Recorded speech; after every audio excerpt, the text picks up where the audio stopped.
જિલ્લાના બોડેલી તાલુકાનું ચાપરગોટા ગામ જે પાણીને હવાલે થઈ ચૂક્યું છે। માર્ગો પર કેડસમાં પાણી ભરાઈ ગયા છે।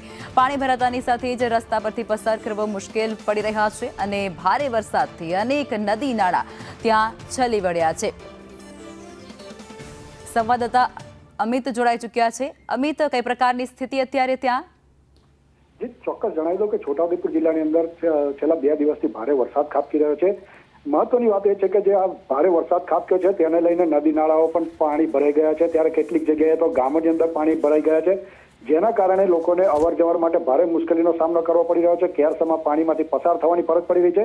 ત્યારે બોડેલી તાલુકાનું જે ચાપરગોટા ગામ છે તે પાણીની અંદર એક બેટ બની ચૂક્યું છે અને તેના કારણે સ્થાનિક લોકોને બહાર નીકળવું અને ગામમાં જવું મુશ્કેલ બની ગયું છે। ત્યારે ગઈકાલે સાંજના સમયે એક આધેડ પાણી પસાર કરીને નીકળતા હતા ત્યારે તણાઈ જતાનો વિડીયો એક વાયરલ થયો છે। ત્યારે પોતાની જાતે જે તરીને કિનારો પકડી લીધો હતો।